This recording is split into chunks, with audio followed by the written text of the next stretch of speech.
رب اشرح لی صدری ویسر لی امری واحلل عقدۃ من لسانی یفقہوا قولی۔ السلام علیکم ورحمۃ اللہ وبرکاتہ۔ آج کا ہمارا موضوع ہے سچی توبہ کیسے کریں قرآن و حدیث کی روشنی میں۔ کیا آپ سے کبھی کوئی گناہ ہوا ہے جس پر آج بھی دل شرمندہ ہے؟ کیا آپ سوچتے ہیں کہ شاید اللہ تعالیٰ مجھے معاف نہیں کرے گا؟ اگر ایسا ہے تو آج کی یہ ویڈیو آخر تک ضرور دیکھیے، کیونکہ اللہ تبارک و تعالیٰ کی رحمت بہت وسیع ہے اور سچی توبہ انسان کی پوری زندگی بدل سکتی ہے۔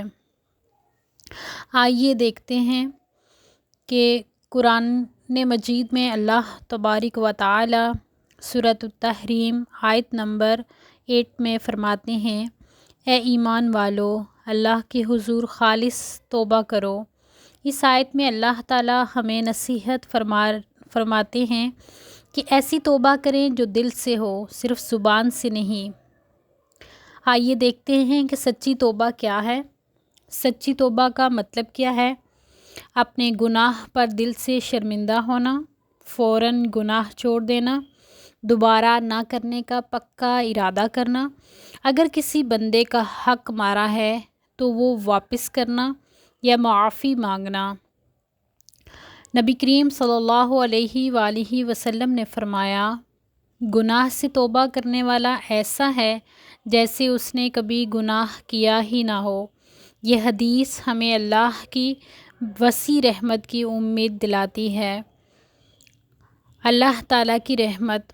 اللہ تعالیٰ سورہ زمر آیت نمبر 53 میں فرماتے ہیں کہ اللہ کی رحمت سے نا امید نہ ہو، بے شک اللہ تمام گناہ معاف فرما دیتا ہے۔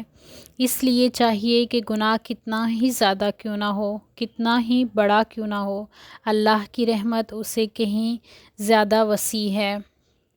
سچی توبہ کرنے کا عملی طریقہ کیا ہے؟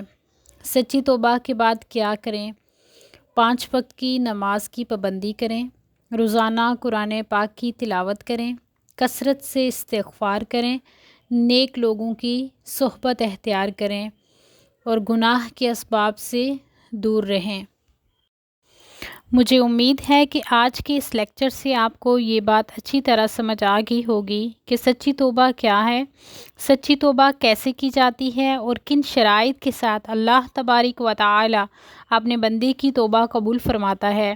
آئیے آج ہی اپنے دل کا جائزہ لیں، اپنے گناہوں پر سچے دل سے ندامت محسوس کریں اور اللہ تعالیٰ کے حضور عاجزی کے ساتھ توبہ کریں، کیونکہ وہ اپنے توبہ کرنے والے بندوں سے بے حد محبت کرتا ہے۔ اللہ تبارک و تعالیٰ سے دعا ہے کہ وہ ہم سب کو سچی خالص توبہ کرنے کی توفیق عطا فرمائے، ہمارے تمام گناہوں کو معاف فرمائے اور ہمیں زندگی بھر اپنی اطاعت اور نیکی کے راستوں پر ثابت قدمی عطا فرمائے۔ آمین یا رب العالمین۔ سبحان ربک رب العزت عما یصفون وسلام علی المرسلین والحمد للہ رب العالمین۔ السلام علیکم ورحمۃ اللہ وبرکاتہ۔